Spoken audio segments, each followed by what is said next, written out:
El profesor con educación, todo se puede. Conmigo, con Sergio Fajardo. Recuerden que nos pueden ver y escuchar en todas las plataformas de streaming.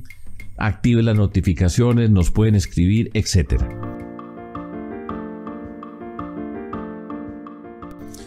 Hoy vamos a hablar de educación. Y educación en el sentido formal del mundo de la educación. En estos tiempos hay muchas discusiones acerca de la educación, qué educación queremos, cómo se debe educar, montones de discusiones de índole política, de índole académica, especializada, en fin, todo eso. Y para hoy invité a un par de personas que son amigas mías, que saben mucho de educación, que han trabajado en la educación, que han vivido la educación. O sea, muy difícil encontrar dos personas con ese conocimiento que tienen, esa experiencia, y por eso estoy muy contento, porque son mis amigos, mi amigo, mi amiga, porque saben, porque conocen, y seguro que vamos a aprender. Entonces aquí los tengo.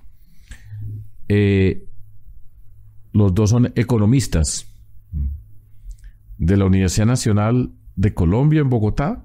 Edna Bonilla fue secretaria de Educación del Distrito de Bogotá en la administración de Claudia López, y Felipe Gil, economista de la Universidad de Antioquia en Medellín. Y Felipe lo conozco yo desde hace muchos años, trabajó conmigo cuando yo fui alcalde en la Secretaría de Educación de Medellín, en la Secretaría de Educación de Antioquia, ha tenido mucha experiencia, entonces es una persona del mundo de la educación. Y como pueden ver ustedes dos, tengo estas dos personas que van a hacer muy chévere esta conversación que vamos a tener. Siempre empiezo, antes de entrar, puedes hablar de primera infancia, posmedia, toda esa cantidad de palabras que se mueven hoy en este mundo de la educación y en lo público. Siempre me gusta empezar los primeros pasos, como personas, contexto donde ustedes crecieron, y siempre preguntar por una o algunas personas que hayan sido influyentes en la vida, que hayan tenido un impacto, de esas que uno recuerda porque fueron relevantes. Eso es. Entonces, bueno, empecemos con Edna. Edna Bonilla, gracias Edna por estar acá. Qué gusto estar acá, Sergio, Felipe, hablando de lo que más nos gusta, ¿no? Educación, que esa es la, pues tú lo dices acá, con educación todo se puede, y eso es el motor de la vida y el motor que nos impulsa y nos ilusiona. Bueno, yo soy Edna Cristina Bonilla Cebá, soy bogotana, pero mi familia es de Cartagena, entonces tengo ahí como una mezcla aquí entre dos paisas. Eso es una mezcla absolutamente distinta. Soy la hija mayor, y eso influye mucho en educación también, porque siempre trataba como de con mis hermanos explicar y demás. Y esos primeros pasos son en una familia muy, muy bella, muy amorosa, pero con una gran disciplina. Mis abuelos, creo que como esos primeros maestros, mis abuelos. Yo soy una muy feliz hija de la educación pública, también lo tengo que decir, muy orgullosa de la educación pública. Soy egresada de un colegio público en Bogotá, uno de los mejores colegios, el Liceo Femenino de Cundinamarca. Y ese colegio tuvo una característica, y es que fue de los primeros colegios que tuvo lo que hoy llamamos educación preescolar o inicial. Entonces fue de los primeros colegios públicos, y en Bogotá además estudié allá desde prekinder hasta 11. Tengo todavía mis amigas, todavía me hablo con algunos profesores del colegio. Y ella es muy buena estudiante. Uy, sí. Eso pues tiene la cara de la más juiciosa del salón. Nerda. Eso todo. Bueno, sigue, perdón la interrupción. No, yo sí, pero digamos mis amigas se burlan, era colegio femenino. Sí. Porque decían que yo era muy nerda, pero como siempre me gustó ser profesora, entonces les pasaba las tareas, les ayudaba. No fui una nerda así como hard. Allá tuve profesores y profesoras maravillosas, quizás de las que recuerdo la profesora Margot, que fue la que primero me enseñó, y lo tengo claramente en mi mente. Profes que hoy además siguen vivos, un profe Peñita y demás, que era una educación muy buena. Sufrí con unas materias, aunque era muy juiciosa, pero nos enseñaban hogar. Y hogar. Y esa cosa sí me daba a mí muy duro. Pero en las otras sí me iba muy bien. Y después yo soy egresada de la Universidad Nacional, lo dijiste. Soy profesora asociada a la Universidad Nacional. Llegué a la Universidad Nacional a los 17 años. Entonces, pues toda mi vida he estado en la universidad, en la Nacional, y toda la vida dedicada a la educación, con un grupo formidable de profesores también en la universidad. Tuve profesores, un profesor que recuerdo mucho, Fausto Moreno. ¿Cómo se llama? Fausto Moreno. Fausto Moreno. Un profesor que hoy está retirado, pero pues tuve profesores maravillosos, Salomón Kalmanovitz, Consuelo Corredor, fui también estudiante de Chucho Bejarano, Astrid Martínez, y paradójicamente, esto sí es una cosa muy chistosa, mi diploma está firmado por Jorge Iván González, pero yo no me acordaba.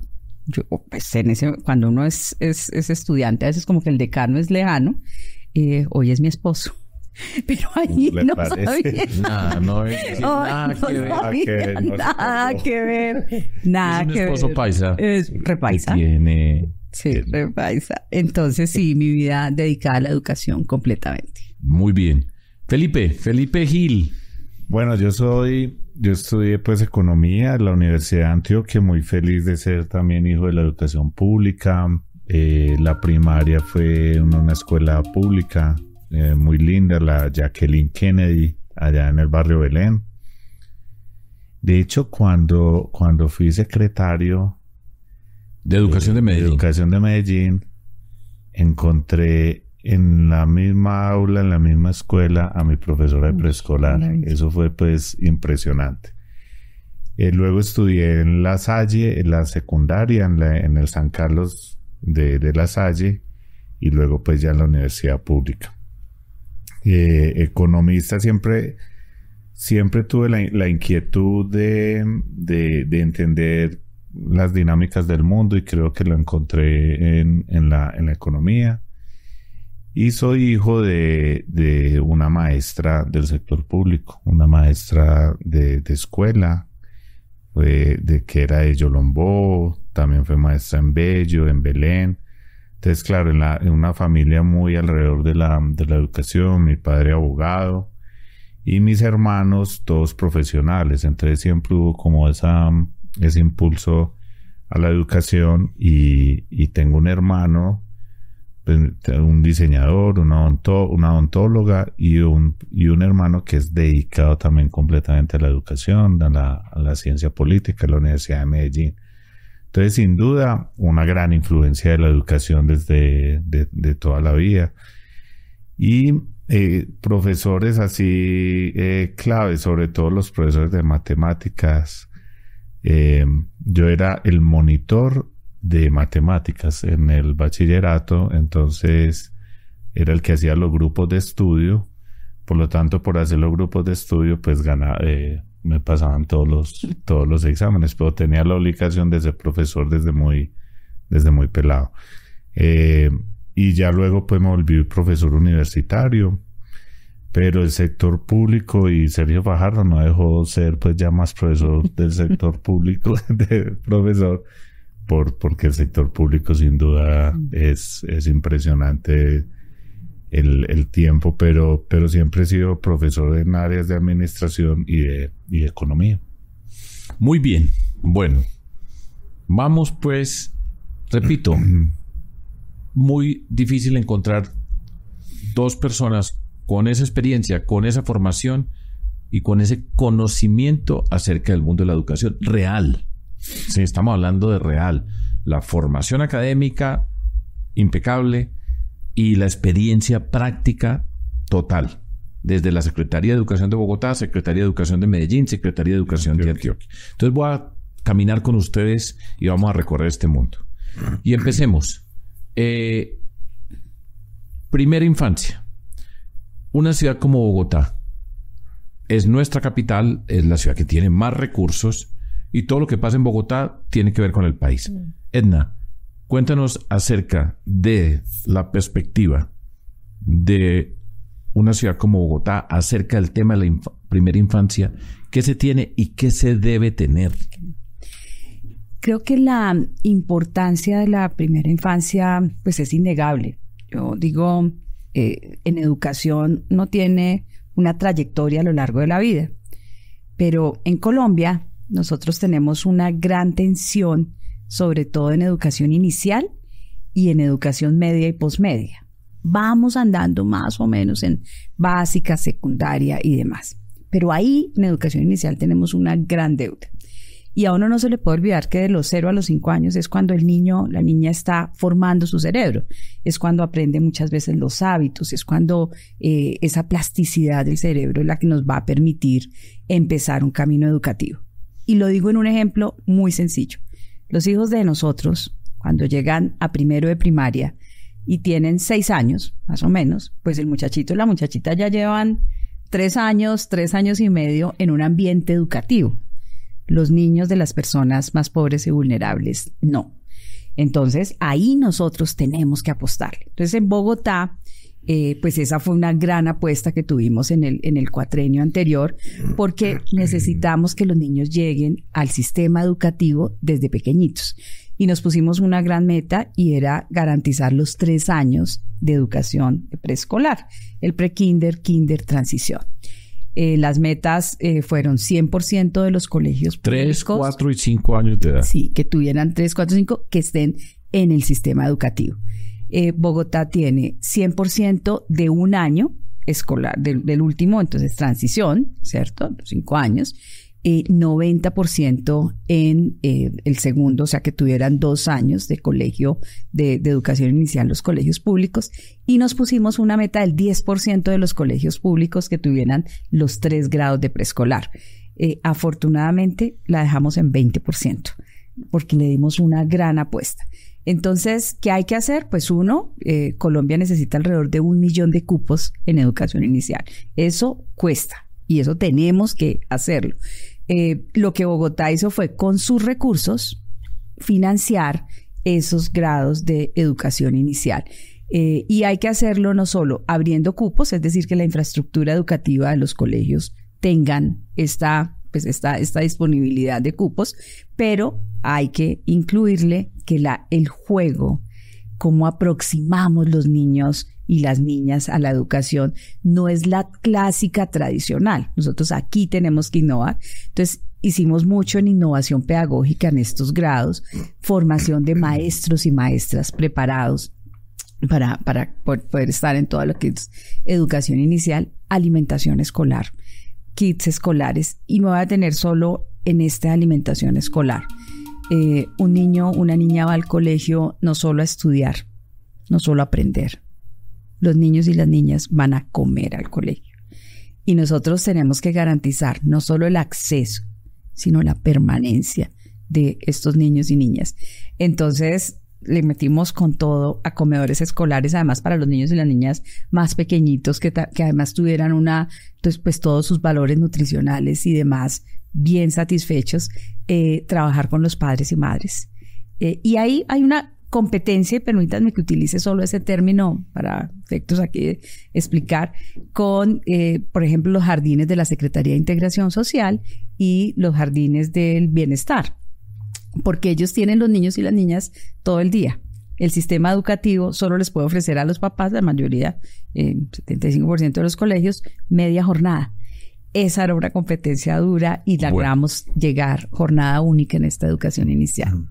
Están ustedes escuchando a una mujer que fue secretaria de Educación en Bogotá, la capital de Colombia, la ciudad que tiene más recursos en este país, lejos, comparada con cualquier otra ciudad capital y de cualquier tamaño. Y fíjense, avanzaron un montón y todavía todo lo que falta. Es increíble. Esa es una de las angustias, lo voy a decir, es mi palabra, digo total. Angustia en el sentido de la urgencia de que nosotros entendamos la dimensión de lo que significa esa primera infancia, la urgencia de tener los recursos desde todo punto de vista, desde la infraestructura, la formación de maestras, maestros, para ese tipo de enseñanza que no es una trivialidad, que es compleja en muchos sentidos. Yo digo que es más fácil enseñar matemáticas en 10º que educar un niño o una niña de 3 años. Total. Y tiene que ver con la alimentación, tiene que ver con el mundo de lo público en esto. Desafortunadamente, entre comillas, los niños, las niñas de esa edad no tienen voceros políticos. Entonces, pues no hay una manifestación, no ha habido una manifestación por la primera infancia en Colombia que se paralicen todas las ciudades de nuestro país porque es urgente tener los recursos, tener las condiciones.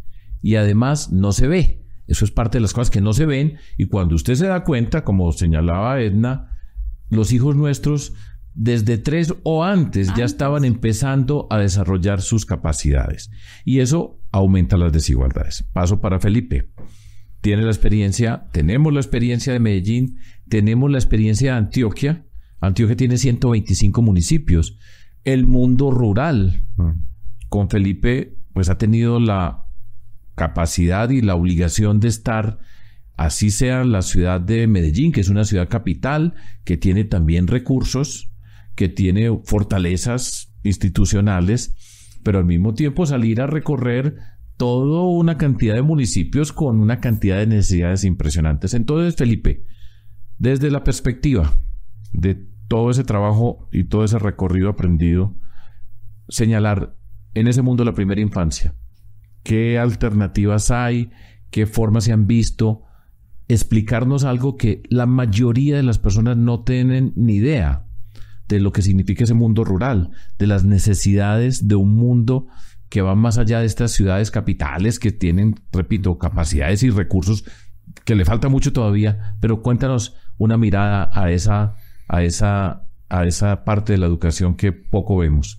Bueno, yo veo dos cosas muy, muy importantes. La primera, que yo creo que fue un aporte de Antioquia y Medellín, yo creo que a la mirada nacional de la educación, y es que en Colombia la educación está fragmentada. ¿En qué sentido?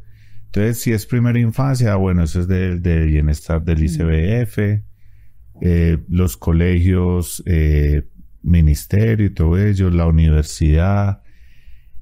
Nunca se tenía desde lo local o desde lo regional una mirada al sistema completo y que lo asumiera la región. Y yo creo que eso es un tema muy importante. ¿En qué sentido? Que una gobernación o una alcaldía asuma el liderazgo desde la primera infancia hasta la educación superior y no esperar a lo que diga el ministerio, a lo que diga el ICBF o lo que diga el gobierno nacional, sino asumirlo con toda la responsabilidad. Eso por un lado. Lo otro, en lo rural, yo creo que el país en este momento no es consciente que todavía no llegamos con el servicio educativo completo a todas las regiones del país. O sea, si en Antioquia, en cualquier departamento, vamos a encontrar escuelas, y las encontramos, escuelas sin energía eléctrica, sin agua potable, sin internet, sin lo básico. Y yo creo que ahí todavía el país tiene una deuda enorme de lograr lo básico. Cuando llegó la pandemia fue mucho más evidente, cuando ni siquiera teníamos lo básico y ni siquiera teníamos conectividad en casi el 80% de todo el país. Entonces, qué bueno hacer primero un gran esfuerzo para garantizar el servicio educativo básico en todas las regiones, y en la ruralidad eso sí que era notorio. Llegar a las escuelas más alejadas. Nosotros en Antioquia hay escuelas a día y medio, 2 días en camino, en mula. Son más de 4.000 escuelas en toda Antioquia. Más 4.100 escuelas en toda Antioquia donde no teníamos esas condiciones básicas. Pero bueno, también está el modelo de escuela nueva. Hay un modelo, por ejemplo, de escuela nueva. ¿Qué significa modelo de escuela nueva? Bueno, que es importante para mucha gente que entienda. Y es, como son pocos niños que tenemos en una vereda o en un corregimiento, entonces la maestra, una maestra extraordinaria, además digo maestra porque la mayoría son mujeres. Voy a hacer una pequeña interrupción, Felipe. Repito, están las ciudades, los municipios, digamos, el espacio central. Saliendo de las capitales empiezan a encontrar el municipio, que siempre tiene la plaza central. En cada municipio está el parque central. Allá está la iglesia, está la alcaldía. Esa estructura español que viene desde la colonia. La colonia español. Eso. Después están los corregimientos a cierta distancia de ese municipio. En los corregimientos hay una organización un poquito, no es lo mismo que el municipio, tiene algunas condiciones, puede tener un puesto de salud, dependiendo de las personas que vivan ahí. Y después están las veredas. Así es. Las veredas quedan lejísimos y son, por lo general, mundo rural disperso, con familias dispersas metidas en esa Colombia que poco vemos, que sabemos que existe. Entonces lo hago como ilustración para contar los retos que se tienen en ese mundo. Y es eso, y allá hay una escuelita que tiene muy seguramente un salón y la habitación de la maestra y el maestro.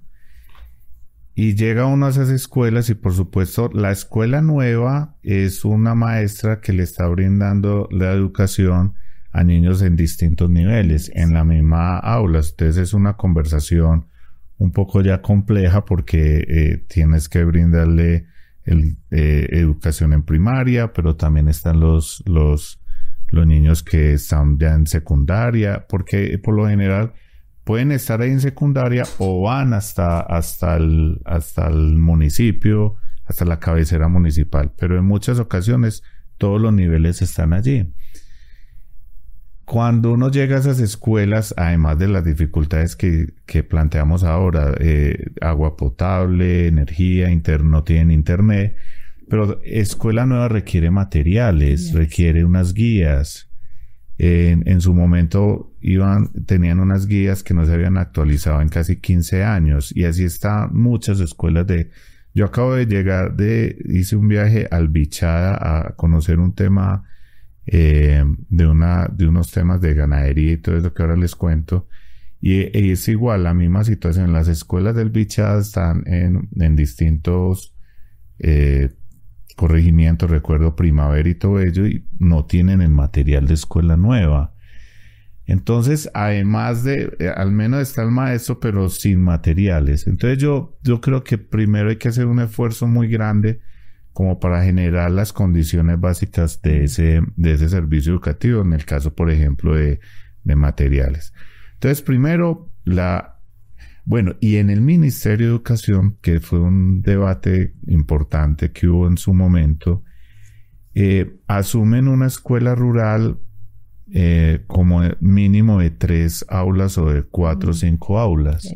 O sea, desde acá en nivel central, conocen poco que la zona rural tiene realmente escuelas de 1 aula. Entonces, si no hay inversión de recursos, si no es una escuela rural de 4 o 5 aulas. Entonces, sin duda hay un desconocimiento de esa realidad rural de todo el país. Y lo otro que iba a señalar, hablando de primera infancia, es muy importante asumir lo que decía Edna, es sin duda lo que hay antes de 5 años realmente era desconocido, se lo habíamos dejado al ICBF, y una experiencia como buen comienzo fue muy importante para para Antioquia y para Medellín, porque es asumir ya el reto, reitero, desde el liderazgo local, entre 0 años y 5 años. Entonces aparecen distintos métodos y formatos. Está la ludoteca, la atención a las madres, pero también comienza el ciclo educativo, si se puede decir así, ya de prejardín, de jardín, y vamos cerrando esa brecha que señalaba Edna, que los niños más humildes pues puedan tener ya unos primeros niveles de educación antes de los 5 años. Medellín, por ejemplo, llegó a pasar de unas coberturas solo de 12.000 niños a más de 77.000 niños. Se frenó en el gobierno anterior, pero sin duda hay una apuesta de tener ya jardines, de tener jardines infantiles por toda la ciudad, y que los está asumiendo el sector público. O sea, ya jardines infantiles de extraordinarios diseños y todo eso, y logrando coberturas ya del 70% en esa primera infancia, es de un valor increíble. Entonces, sin duda, las próximas generaciones van a tener unos mejores niveles, no solamente educativos, sino también pues nutricionales, además por el acompañamiento a las familias y también por la asesoría y el acompañamiento en nutrición y en salud que genera este tipo de programas de la primera infancia. Entonces, sin duda, la apuesta es, sí, a nivel nacional la cobertura en transición está en el 90%, más o menos. Transición es 5 años. Que es 5 años. Para que tengamos todo. Entonces, claro, ahí, listo, uno podría decir, bueno, 90% bien, pero hacia atrás ya es gravísimo a nivel nacional. Y entonces ese es un reto que tenemos como país entre 0 y 5 años. Y es urgentísimo. Un segundito, sí, aquí una cosa muy, muy importante porque además somos profesores. Hay que hacerle un homenaje a Vicky Colbert con Escuela Nueva. No, pues es que yo ahí podemos ampliar un poquito más. Yo creo que eso también nos hace a veces falta en el país, la generosidad, la gratuidad. Vicky Colbert se ingenió esto de Escuela Nueva. Esa es una mujer colombiana que fue quien diseñó este esquema. Sí. Imagínense ustedes. La mayoría de las personas están moviéndose en el ámbito urbano, donde están los salones de clase, año por año, todo ese tipo de cosas. Como explicaba Felipe, y es el trabajo de Vicky Colbert, que es una mujer colombiana que ha tenido reconocimientos internacionales en muchas partes. Yo creo que aquí no le hemos hecho, como tú señalas, el reconocimiento a ella. Sí. Pero ella fue la que empezó a diseñar ese mecanismo donde tienen un maestro, una maestra, en una escuela rural, que además viven ahí. Usted imagínese en una montaña bien lejos o en los llanos, en un lugar, Felipe está hablando de Bichada, por allá bien lejos, y se tiene que sentar con niños de todas las edades al tiempo. Al tiempo. Así es. Y tiene que trabajar con todos en forma simultánea. Y tiene que tener, pues ya señalaba Felipe, las guías para cada lugar, para cada edad, en el mismo espacio. Eso es dificilísimo. Dificilísimo. Y Vicky Colbert, esta mujer, yo espero tenerla acá invitada. Ojalá, es fantástica. Pronto, pues yo la conozco a ella y la admiro profundamente. Pero bueno, gracias por decirlo, porque hay que, en todo esto hay que mencionar y se nos olvida destacar a las personas. Y Escuela Nueva realmente se ha actualizado, ya hay nuevos materiales. Y hay otras fundaciones que están también trabajando mucho ese modelo. El caso, pues, la Federación de Cafeteros. En Caldas, el departamento de Caldas. Luque lo hace. La Fundación increíble. Entonces, sin duda, hay que ir renovando y actualizando todos estos materiales, pero también es ser consciente que hasta en el último rincón de Colombia hay una escuela y hay una maestra y hay que llegar con todo el servicio completo. Y por eso la educación inicial debería ser la superior. Esa debería ser la gran apuesta. Esa es la gran discusión. Y es un gran tema y es una gran urgencia nacional. Vuelvo y utilizo la palabra. Siempre esa preocupación. ¿Cómo hacemos? Porque desde ahí, en una sociedad como la nuestra, que es profundamente desigual, la sociedad colombiana, si no empezamos desde esa primera infancia a desarrollar las capacidades que tienen nuestros niños, niñas, desde ese momento, las desigualdades en Colombia nunca van a desaparecer. Nunca. Y nosotros no podemos hacer de la educación un privilegio para quienes hemos tenido la oportunidad de educar a nuestros hijos, hijas, desde muy temprano, porque eso tiene que ser un bien público para todas las personas. Y ahora voy a poner una palabra que va a empezar más adelante: calidad. Pero bueno, cerremos acá porque con ustedes me puedo quedar toda la vida hablando en un pedacito del mundo de la educación. Voy a dar un salto grande dentro de toda esta discusión. Primera infancia, quinto de primaria, ese se llama transición. Tenemos que, 5 años se llama transición. Queremos que de los 5 hasta los 0 en la medida de lo posible. Hasta 3, esa es una parte que se está avanzando. Tiene que ser un poco menos. Listo. Se necesitan recursos, visión y convicción y decisión de nuestro país para llegarle a toda esa comunidad. Listo. Seguimos la primaria. Y viene después la educación básica. Hasta 9º. Paremos ahí. Se termina hasta la educación básica y vienen los 2 últimos años, que son la llamada educación media, y se termina el ciclo de bachillerato, 10º y 11.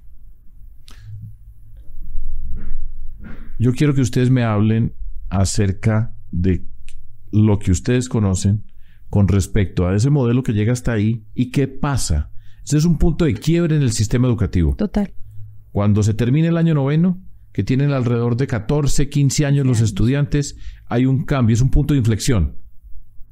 Hablemos de ese punto de inflexión. Adelante, Edna. ¿Cómo ves tú ese punto de inflexión y qué pasa ahí para que entendamos muy bien lo que está en juego?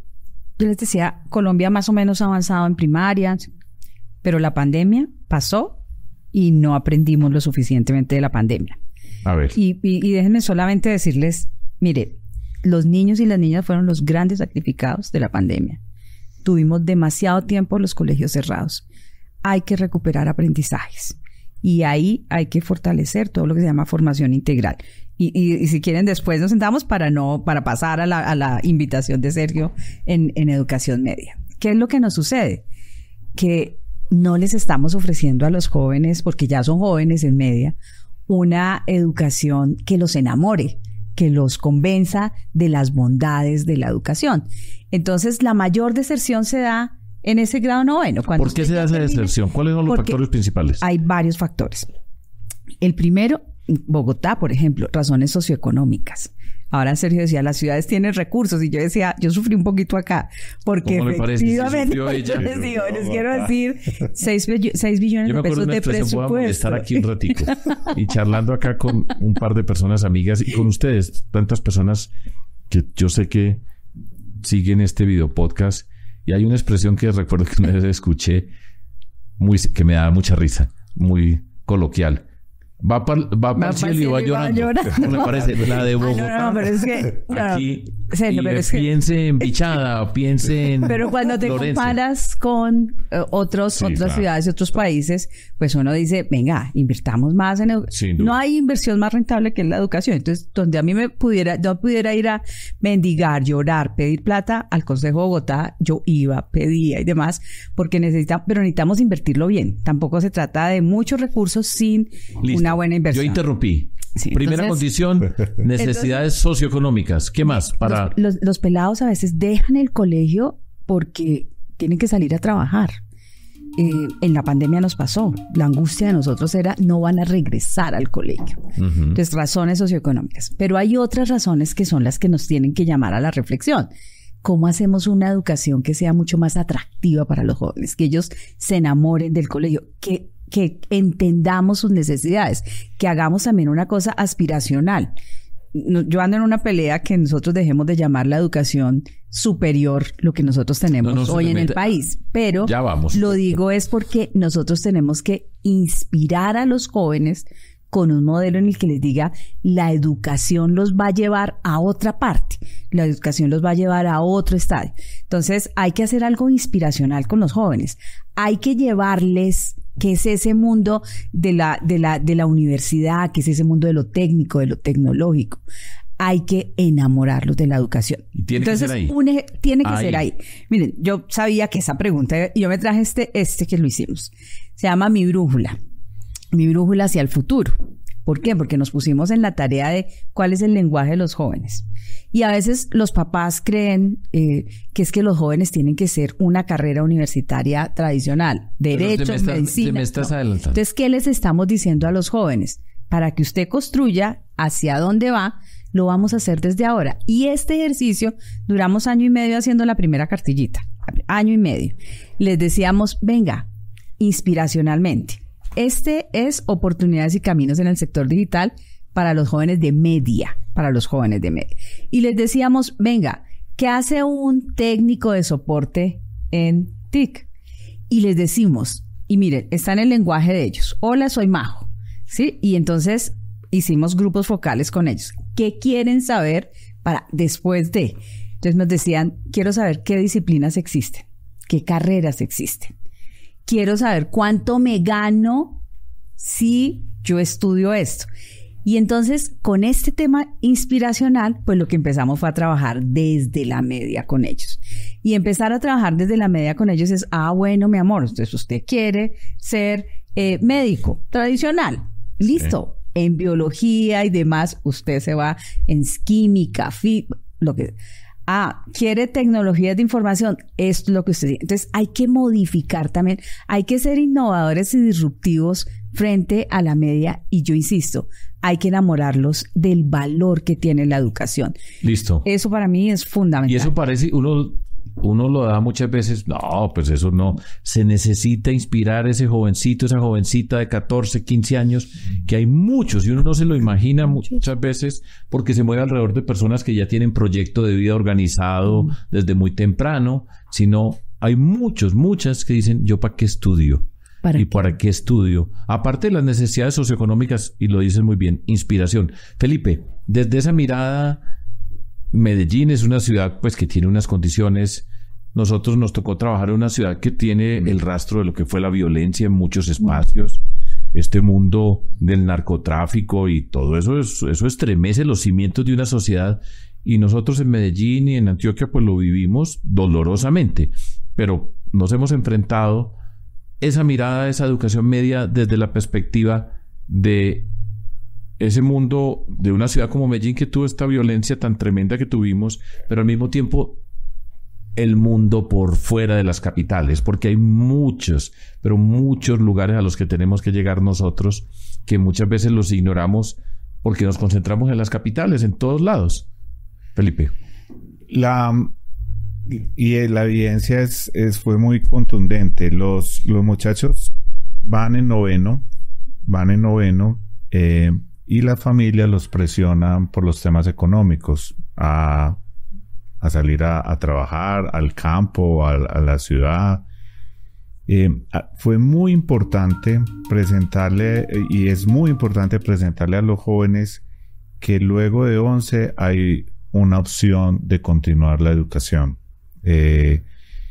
Y cuando presentamos en su momento la posibilidad de unas becas, del acceso a la educación superior, de apertura de nuevas universidades y todo ello, las familias entendieron que este joven tenía que continuar allí, y eso nos permitió que no cayera tanto esa deserción de secundaria a la media. Entonces, ahí lo primero es poner allá al frente a los jóvenes, que recuerdo Sergio lo trabajaba muy bien, como que hay una puerta y que pueden continuar hacia la educación superior. Eso fue demasiado importante, tanto en Medellín como en Antioquia. Por eso ahí pues se crearon los fondos de empresas públicas de Medellín, un montón de alternativas que le permitieron a las familias más humildes continuar hacia la universidad, tanto pública como privada. Entonces, cuando se ve que hay esa posibilidad, hay una permanencia en 10º y 11. Yo soy muy fanático de la educación de la media técnica, muy fanático, y ahí sí tengo ese sesgo muy grande, porque hay otros... ¿Qué significa la media técnica? Porque hay otra gente de la educación que dice que no, que continúe la media académica. No, la media técnica es darle la posibilidad a los jóvenes de explorar mundos muy especiales. El mundo en 10º y en 11, poderlos formar en nuevas tecnologías, en desarrollo de software, pero también en diseño gráfico, o también en temas sociales, en temas de sociología o trabajo social. Es decir, como desde noveno, ir como dándoles oportunidades para que exploren otras áreas del conocimiento. Hay colegios que tienen una cantidad de opciones en la media. Por ejemplo, el INEM de Medellín tiene hasta un parque de desarrollo de software. O sea, es impresionante dentro del mismo colegio. Entonces, sin duda, y cuando uno va a la ruralidad, hay también colegios que tienen la vocación agrícola, pero hoy también tienen la tecnológica. Entonces, sin duda, cuando el joven ve esa posibilidad súper atractiva de continuar o de explorar otras áreas del conocimiento, ahí se logra una mayor pues permanencia y una continuidad en 10º y 11º. Entonces yo creo que ahí tenemos que hacer un esfuerzo muy grande porque todo se ha un poco supeditado a lo que haga el SENA, solamente el SENA, y hay hasta las mismas universidades pueden apoyar esa parte del 10º y 11 y darle esa oportunidad a los muchachos. Y el otro elemento que iba a señalar lo planteó, es que el currículo en Colombia es demasiado antiguo. No, es que no tenemos. O sea, no ha cambiado es que la ley fue en el 94 más o menos, y entonces con todo lo que ha pasado, ya estamos hablando de inteligencia artificial, nuevas tecnologías y todo, y es la misma estructura. Entonces, sin duda, es el momento de comenzar a diseñar una nueva forma de transitar por la básica secundaria, más exploración, más investigación. Yo no le tengo miedo, por ejemplo, a los dispositivos digitales en el aula. Nada. Eso hay que desplegarlo ahí. Y nuevas metodologías que muchos no se está haciendo. El aprendizaje basado por proyectos, aprendizajes activos, un profesor que construye conocimiento con los estudiantes, no llega a dictar algo, sino más a construir con ellos, utilizando dispositivos digitales. Entonces, sin duda, también, Sergio, tenemos ahí un reto muy, muy fuerte en el cambio, en el cambio del método. Total. Y allí, pues yo creo que tenemos una deuda muy grande del país. Pero hay que explorar y hay experiencias. De pronto más adelante hablamos lo que estamos haciendo. Es una maravilla. O lo que está haciendo Cosmo en Medellín. Bueno, páreme acá un momentico porque todavía nos ponen a hablar de educación. Por eso, entonces después me regañan aquí en Boombox y me dicen, no, pero es que usted hace los programas muy largos y aquí van a necesitar como 3 horas y después me regañan a mí. Pero bueno, yo me voy a dejar regañar. Pero quiero hacer un resumen. Llegan hasta 9º, 2 últimos años del bachillerato, se llama educación media. De lo peor que nos puede pasar es una joven que de 14, 15 años, cuando terminó 9º, se salga del sistema educativo. Una joven que se sale del sistema educativo a esa edad, nunca más en la vida va a tener oportunidades, con muy pocas excepciones. Tenemos que tener a todos los jóvenes, las jóvenes de Colombia estudiando. Total. Hay que entender las necesidades socioeconómicas, que es una necesidad en nuestro país con tantas necesidades. Hay que entender lo que significa para este mundo joven la motivación. No se puede dar por sentado que todos los jóvenes quieren estudiar, no, pero es impresionante la falta de conocimiento de muchas cosas y es un esfuerzo grande que hay que hacer para motivar. Abrir el horizonte desde muy temprano en esa educación que está cambiando a una velocidad impresionante, es que incorporen esos últimos años, que les empiece a abrir ese mundo, que les muestre mundos. Esa es una obsesión siempre que yo creo que tiene que ser parte de la educación. Ábrale la mente a estos chicos, estas chicas, para que puedan escoger. No lo ponga atrapado en un solo camino y una sola mirada. Voy a hacer 2 cosas. Pero van a tener, como me han regañado a mí toda la vida. Ahora vamos a tener que hablar un poco más corto porque tengo que tocar los siguientes temas. Todo esto pasa a una palabra muy importante. Maestras, maestros. Están directamente asociados con la calidad de la educación.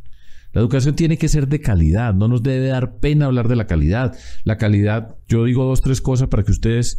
La calidad tiene que ver con la infraestructura escolar, sin duda. La dignidad de una escuela es parte fundamental de la formación de nuestros niños, niñas, de la maestra y maestra que entra a un colegio y que por el hecho de ser un colegio humilde no tiene que ser una choza, tiene que ser tan buena como cualquier escuela de la élite en nuestro país. Hay contextos sociales, ahí existen y los tenemos que entender.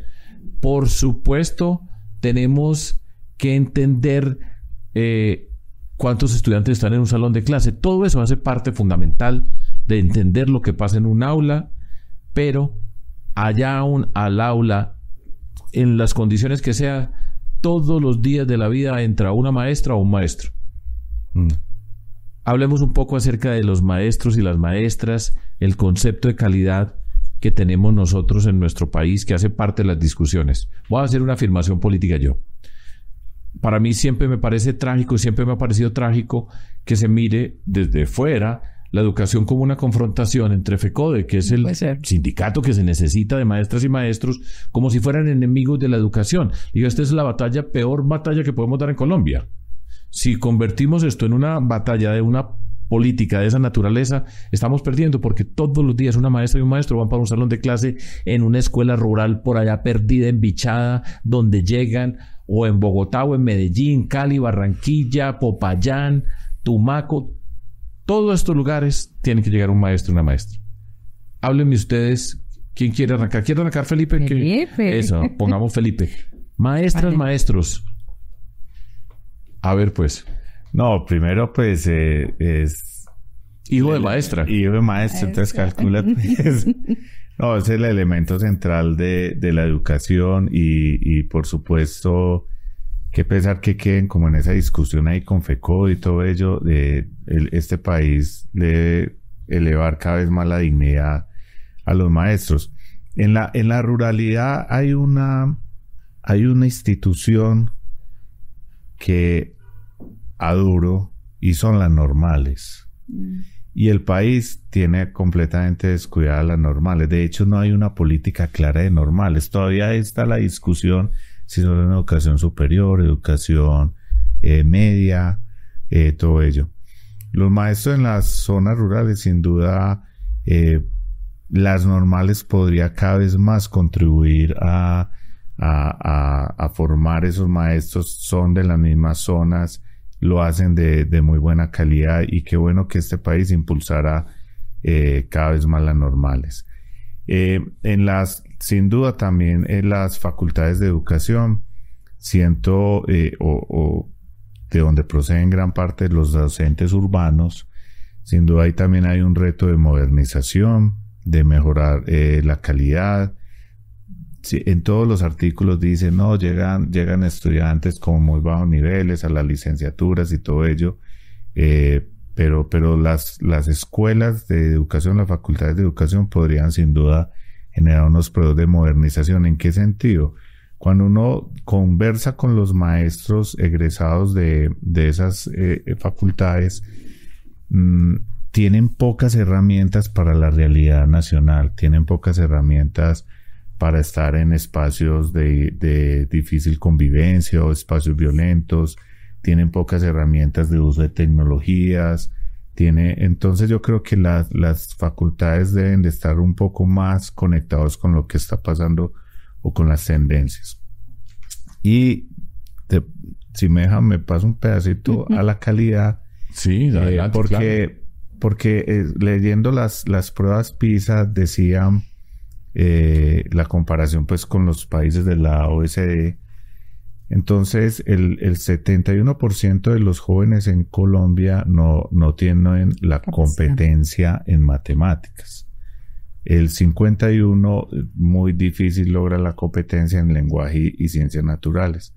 Entonces, leí hace poco, profesor de matemáticas, que tenemos un reto en la primaria, y es cómo lograr tener y desarrollar mayor conocimiento en matemáticas en la primaria, y allí no lo logramos en gran parte porque el profesor de primaria le corresponde brindar todas las áreas de formación. Entonces, qué bueno un respaldo allí cada vez mayor al área de matemáticas y el lenguaje, puede ser con un profesor que complemente o con un esfuerzo mayor en esas áreas básicas, porque primaria se nos está quedando allí porque pues son profesores que les toca abordar todas las áreas. Todas las materias. Son reformas que se pueden hacer y son esfuerzos que se pueden hacer para lograr pues esos resultados mayores. Entonces yo creo que sin duda darle cada vez mayor importancia a las normales, a las facultades de educación y sobre todo a mayor formación en específico en esas áreas en primaria. Creo que sería una conversación distinta e importante con los maestros. Calidad y maestros es una relación Sí, que no. jamás es simbiótica. O sea, usted no puede mejorar la calidad si no trabaja con los maestros y demás. Colombia tiene más o menos 330.000 maestros En la pública. en la pública. Y nosotros tenemos maestros y maestras maravillosas. O sea, en la pandemia, por ejemplo, quienes mantuvieron a los niños y a las niñas, digamos, ahí fueron los maestros y maestras.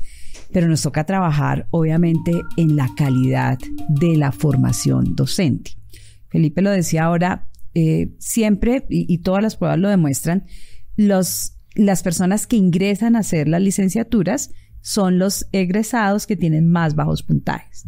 ¿Eso qué quiere decir? Que tenemos que hacer un esfuerzo mucho mayor en las universidades para mejorar esa cualificación, cualificar a los maestros y maestras. Entonces, hay que invertir en ellos, hay que invertir en formación posgradual, por ejemplo, pero que los posgrados que hagan los maestros y maestras tengan relación directa con el aula, porque de nada nos sirve, que también era lo que nos estaba pasando, y eso hay que revisarlo si se da la ley estatutaria y demás, que ojalá hablemos de eso en algún momento. ¿Qué pasa con un maestro o una maestra que quiere hacer un posgrado pero que no tiene que ver con el aula? Venga, aquí miremoslo. Entonces, hay que trabajar en eso para que nosotros podamos mejorar la calidad de la educación. Y en calidad también, que no es un salto, porque es que esto es simbiótico. En calidad, yo sí creo que Colombia está en mora de trabajar el currículum. Nosotros tenemos que tener un currículum, nosotros tenemos que saber cuál además son los conocimientos, las competencias mínimas y demás. Y eso se hace de la mano de los maestros y maestras. O sea, es que esto no es que aquí haya unos sabios que digan esto es el currículum que tienen que ver los niños. No. Esto lo hacemos de la mano de los maestros y maestras. Entonces, lo hemos dicho, además un premio Nobel, Heckman dice, no hay inversión más rentable que en educación. Nada. Pero si usted quiere que la inversión en educación de pues toda la rentabilidad que uno quisiera, lo mejor es invertir en formación de maestros y maestras, para que nosotros tengamos maestros y maestras que además inspiren a los estudiantes, que los convenzan, que acompañen a los estudiantes. Los colegios abiertos permiten identificar cómo está el niño o la niña. Eso lo hace un buen maestro o una maestra. Entonces, pues hay que trabajar indiscutiblemente con estos maestros del sistema público y el llamado que Sergio me hace también, el sistema privado. Porque es que la educación en Colombia, pues, tiene un altísimo porcentaje de formación de colegios privados con los que en lo particular yo trabajo muy bien, les quiero decir. O sea, a veces se estigmatiza y demás, ¿no? Y los maestros y maestras de los colegios privados también son absolutamente fantásticos y con ellos y ellas también hay que trabajar.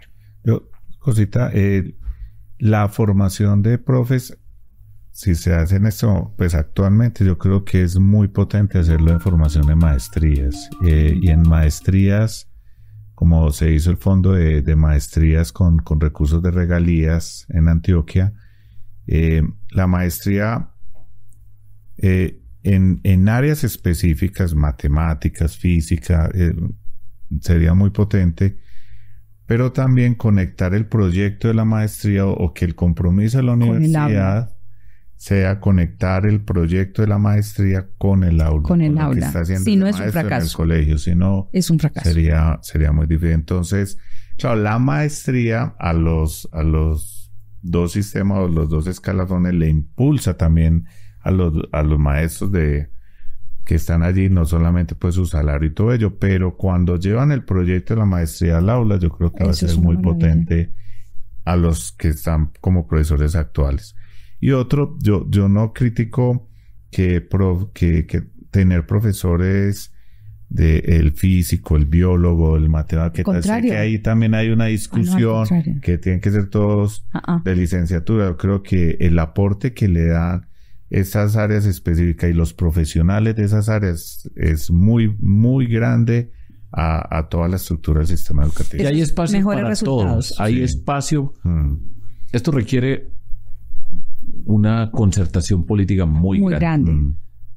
Yo no tengo la menor duda, pues aquí estamos hablando de unos temas que yo creo que son muy relevantes para nuestro país. Pero ahí es donde se chocan la política con el mundo real. Y tenemos que ser capaces en nuestro país de encontrar el espacio político para atender una cantidad de factores, aquí ya hemos enunciado varios, que nos permitan construir y pasar de entender la educación, como parece por momentos, como una confrontación, sino como una construcción. Maestras y maestros por todas partes, héroes, heroínas, en todos esos que entran a un salón de clase. Tiene 50 niños, niñas en un salón de clase maravilla. Y tiene que estar ahí, tiene que preocuparse porque tengan su comida, porque tengan lo que pasa en su contexto familiar, que es un tema muy importante dentro de la educación. Pero tengo que saltar. Y voy a saltar aquí algo que ya hemos tocado un poquito en la educación media. Nuestra estudiante, termina el colegio, termina el bachillerato. Hicimos un esfuerzo, ya les hemos dicho, tenemos que hacer un esfuerzo para que no nos salgan 2 años antes. Pensemos que estamos avanzando en ese esfuerzo y que estamos evitando que se salga el niño, la niña, el joven realmente del colegio. Uno que se nos sale es un fracaso. Yo siempre he dicho, una joven de 16 años en Colombia que no esté estudiando es un fracaso de nosotros. Listo, terminamos. Entonces viene un lío. Y les voy a ilustrar el lío con 3 palabras. Entonces es la educación superior, la educación terciaria, la educación posmedia. 3 palabras que la gran mayoría de personas en Colombia no tienen ni idea cómo es que el rollo, pues que esto va para la universidad, que esa es la forma como habitualmente se habla, pero superior, terciaria, posmedia. Miren el enredo en la educación, que tiene que ser lo más claro para ver qué pasa. Entonces vamos a mirar esos temas y es el siguiente. Joven, muchacho, una muchacha colombiana, desde donde haya salido, ¿qué puede pasar y qué viene a continuación? Pero yo les hago primero una pregunta. ¿Cómo son esos jóvenes, esas jóvenes hoy? Cuando yo estaba joven era otro mundo. Hoy, ¿cómo son? Cuando salen de esos colegios, ¿ustedes los han tenido a través de todo esto? ¿Los tienen como profesor en la universidad, como rector, que es Felipe, de una institución educativa muy especial de Medellín, que se llama el CESDE con fama? ¿Cómo son esos jóvenes, esas jóvenes hoy? Cuéntenos. El rector. Bueno. Y yo al complemento. No, esos jóvenes hoy es una locura. Son jóvenes que son más ágiles, quieren estudiar más rápido. ¿Qué significa eso? Porque eso es una palabra clave. Es muy importante porque quieren lograr certificaciones y posibilidades de acceso al empleo más rápido. Y eso a través de certificaciones un poco en menor tiempo o tener unos grados en menor tiempo. Las universidades están en una discusión muy grande de bueno, si es tanto tiempo la universidad, ya muchas han pasado de 10 semestres a 8 semestres, pero un poco también es esa presión que está dando allí estos jóvenes. Los formatos son distintos, están buscando formatos muy distintos, es decir, hay muchos jóvenes estudiando en plataformas. Yo hace poco estuve hablando con el fundador de Plaxi, Freddy, y que pasó por acá, por tengo un episodio con él. Bueno, 6 millones, creo que ya está llegando a 6 millones de estudiantes. Entonces, los que estamos en la universidad o en instituciones técnicas, que están disminuyendo los estudiantes, sí, pero están creciendo en las plataformas. Entonces, sin duda son jóvenes que están buscando otros métodos, otras formas, un agilismo, una rapidez. Entonces, para ellos yo creo que ahí es donde es clave nuestro sistema, sin duda, mirar cómo nos ajustamos también a ello. Entonces, cuando sale el joven de bachillerato, ya encuentra múltiples opciones, y yo creo que ahí tenemos que brindarle todas esas posibilidades. El SENA es muy importante en el país, es muy importante, y el SENA en distintos espacios, en las sedes del SENA, en los parques educativos, en bibliotecas, o sea, el SENA sin duda el valor es clave. Las instituciones técnicas de formación para el trabajo, el desarrollo humano, yo lo digo más de la formación terciaria, también muy importante porque una gran cantidad de jóvenes están saliendo del bachillerato a buscar empleo. Entonces, ¿cómo logramos habilitarlos para el empleo rápidamente? La formación técnica o formación para el trabajo es una clave allí tenaz. Entonces está el SENA y estas instituciones que en 3 semestres tienen una formación específica, clave, que ingresan al mundo laboral rápidamente. Y por supuesto está la formación universitaria. En una conversación con la rectora de los Andes, decía esta cifra, o sea, el 70% del empleo en Colombia está para la formación técnica. Y o sea, el 30%. Y el 30%, ¿cómo es? El 70% del empleo está para la formación técnica. Pero solo la estudia el 30% de los jóvenes. Sí, Entonces hay un montón de posibilidades para el empleo, para esa formación técnica, pero la estudia muy poca gente, porque todavía está esa visión que es válida de siempre ir a la universidad como esa gran opción, y es muy buena, pero sin duda cuando estos jóvenes pueden acceder a la formación técnica, acceden al empleo, adquieren trabajo rápidamente, y cuando están trabajando quieren ingresar a la universidad, porque esa es la ruta.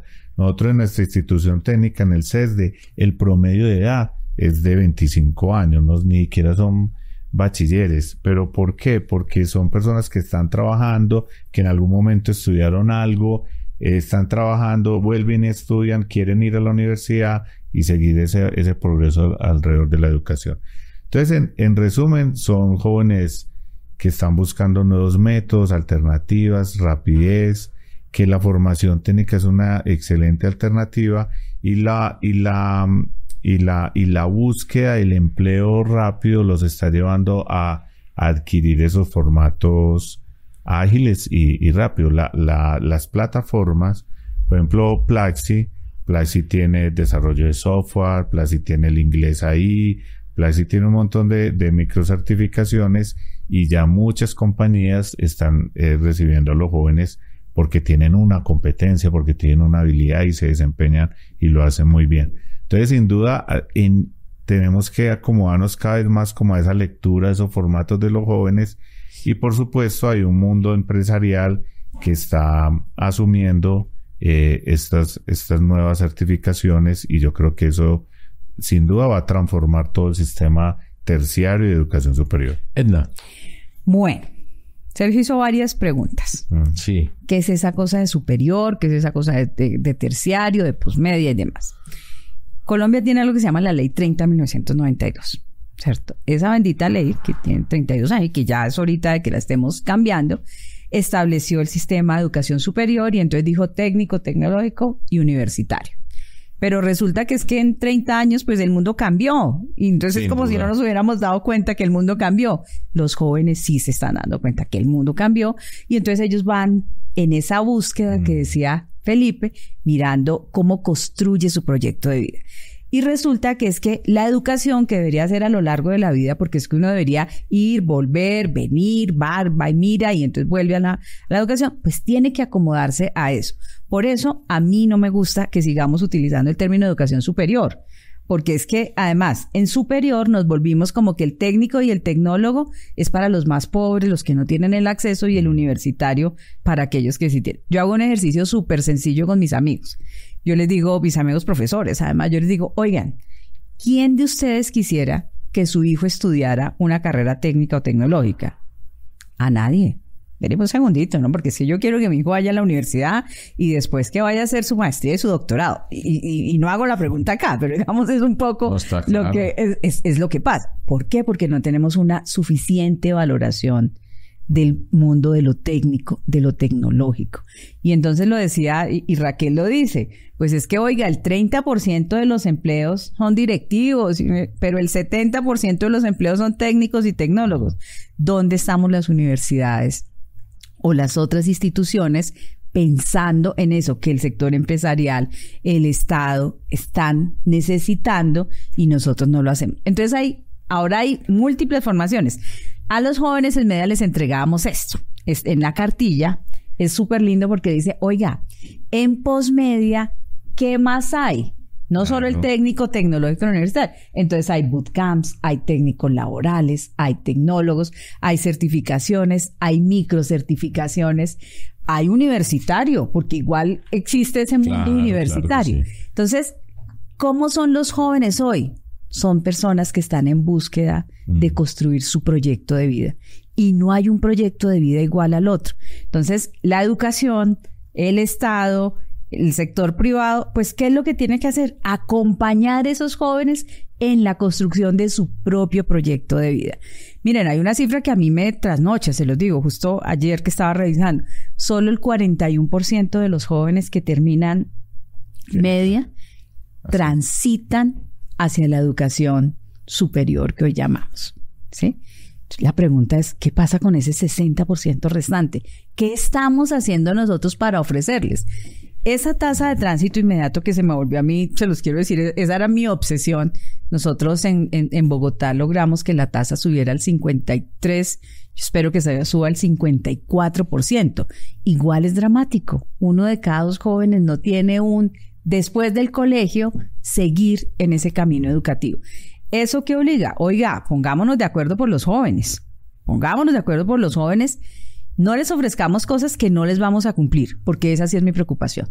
Si usted les genera una expectativa que no les va a poder cumplir, esa frustración, esta sociedad después vamos a tener personas reclamando ¿qué pasa si en el plan de desarrollo se prometieron, por ejemplo, 500,000 nuevos cupos? No es posible 500,000 nuevos cupos si no trabajamos con el sector privado y con el sistema educativo privado y fortalecemos el sistema mixto. Entonces, esos jóvenes que están buscando oportunidades, es el momento y Colombia puede darle oportunidades a los jóvenes si cambia su sistema educativo. Lo están escuchando de personas acá pues que han visto jóvenes. Hay un mundo abstracto donde se habla de ciertas cosas, pero han estado con jóvenes de todas las condiciones rurales, en todos los espacios. Y yo saco una conclusión detrás de todo esto. Este mundo cambió a una velocidad gigantesca. Desafortunadamente, las instituciones del mundo educativo son muy lentas para cambiar. Es muy difícil cambiar esos sistemas educativos que están establecidos. Nuestras universidades, yo soy de la universidad, mi vida como profesor de matemáticas en los Andes, en la Nacional en Bogotá, soy profesor hoy. He estado en tantos espacios de tantas formas, pero es muy lento para cambiar, para entender. Y estos jóvenes están atropellando. Son precisamente este mundo joven el que está atropellando al mundo de la educación. Y nosotros tenemos que ser capaces de responder y rápido entender qué está pasando con la inteligencia artificial, lo que acaban de señalar. Ya no es el objetivo. Cuando yo salí del colegio, antes que ustedes, mucho antes, entraba a estudiar, el objetivo era educación en la universidad y entraba el 10% de las personas en Colombia. El que entraba en la universidad, y ese era el único camino, y entonces nos quedamos con esa mentalidad y el mundo cambió. Y si no lo entendemos rápido, y salimos de aquí de unas batallas innecesarias, porque ese mundo joven está avanzando e irá a avanzar, y no podemos perder uno o una joven de nuestro país en ese terreno de lo que viene a continuación, entender las nuevas aspiraciones, el mundo de las microcredenciales, entre, salga, vaya, busque, trabaje por acá. Segundo y tercer idioma.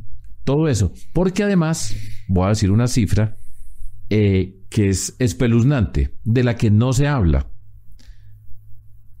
Necesitamos puertas abiertas. Yo siempre pienso, abra puertas y permita que transiten y que avancen y se desplieguen. Pero hay algo que no mencionamos nunca. Cuando entran a la educación superior, a la universidad, la deserción es cerca del 50%, y hay casos que son más altos. Entonces, fíjense todo lo que peleamos, discutimos, decimos que entren, que cupos, y entran y se salen. Claro, porque no es solo el acceso. Y de eso no hablamos en Colombia. Un joven, ya hemos dicho, necesitamos que nunca una joven se nos salga del sistema educativo. Tiene que estar ahí. Ese es un reto. Y ahora que ya llegamos a la parte, en este contexto, la mayoría, pues no la mayoría, pero casi la mitad se salen. Y entonces, ¿qué pasó con toda esta lucha para que hubiera cupos? ¿Por qué se salen? Hay 3 razones. A ver. Cuando uno mira, deserción universitaria es dramática. Es que en primeros semestres se están retirando a veces el 30% de los estudiantes. Y las razones básicamente son, 1, socioeconómicas también. Pues, esa razón existe. Pero hay otra razón que es la ocupacional. Esto no era lo que yo quería. Entra a la carrera, el pelado, obligado o porque fue el cupo que consiguió, y esto no era lo que él quería. Entonces se retiran. Por eso la media es tan importante, porque usted ahí ayuda a orientar a este chico, a esta chica. Y la tercera razón es porque efectivamente tienen unos faltantes académicos, deficiencias académicas que sean. Esas son las 3 razones fundamentales por las que los jóvenes se retiran. Detrás de todo esto está qué hace el sistema de educación superior o educación posmedia para mantenerlos. Sergio, una cosa que ahora que tú decías que somos muy lentos, yo digo, en las universidades nuestra unidad de medida es el semestre y eso nos mata.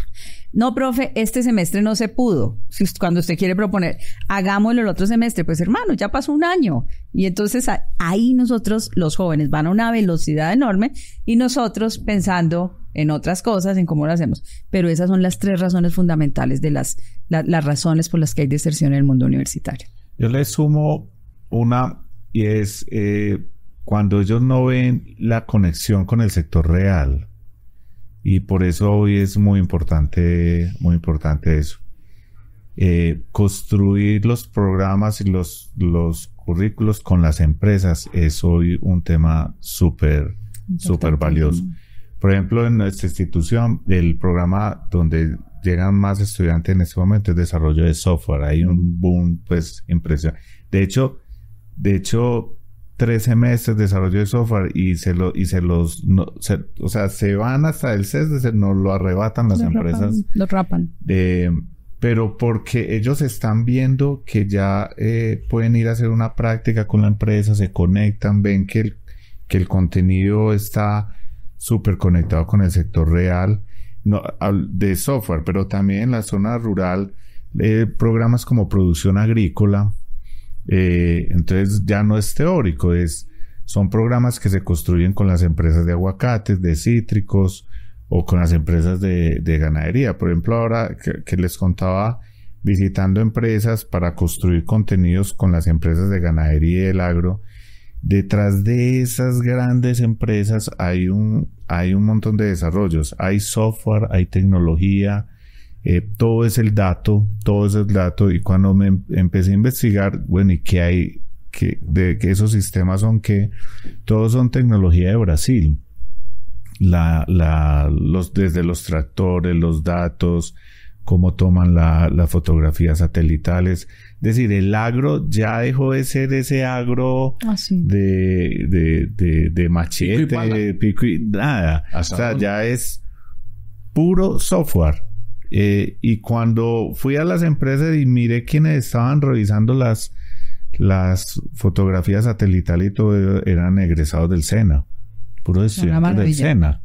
Entonces, y están ahí terminando de estudiar en el SENA y desarrollando pues el sector del agro en Colombia con tecnología. Entonces yo creo que esa conexión cada vez de la educación con el sector real, más rápido, más corta, va a ser muy potente. Es muy potente, y la construcción de contenidos con el sector real que elimine esa brecha que pasa en las universidades, que están llegando al sector real pues con un desconocimiento de lo que está pasando día a día en estas empresas. Sí, bueno. Cifras para la reflexión: 53% de los jóvenes en una encuesta reciente quieren irse del país, ¿no? Cifra dura. No me digan más. No me digan más, por favor, que me pasa lo que me pasa siempre que tengo estas conversaciones. Salgo con una convicción. Pues, por supuesto, todo esto puede. Nosotros, claro, ¿cómo no vamos a poder? Claro que se puede. Y al mismo tiempo, a veces la frustración es, pero nosotros, en lo que nos enredamos teniendo toda esa cantidad de niños, niñas, jóvenes del mundo de lo público, con todas las necesidades, con toda esa inteligencia, porque aquí pues la inteligencia se da Naturalmente, de manera sí. espontánea. O sea, aquí no sobra. Porque uno dijera, bueno, pues con tanto bobo, pues ¿qué No. se va a hacer? No, aquí no hay bobos. Aquí hay mucha gente con mucha capacidad y tenemos que hacerlo. Pero bueno, de eso se trataba. Se me quedan temas, pero no tengo Bueno, tiempo. no, Tengo no. físicamente, ya me están haciendo mala cara. Sí. Y entonces después dicen que yo me demoro mucho en estos programas, pero... Traigo invitados muchas que hablan gracias. mucho. Muchas gracias por estar acá. Bueno, no, muchas gracias. Nos quedan Gracias, muchos temas por Sergio. cubrir, pero yo quería tener un par de personas ejemplares en nuestro país, como hay tantas por otros lados que la han luchado, que le dedican la vida al mundo de la educación y que nos demuestran que con educación todo se puede. Así Gracias. Muchas gracias. Muchas gracias.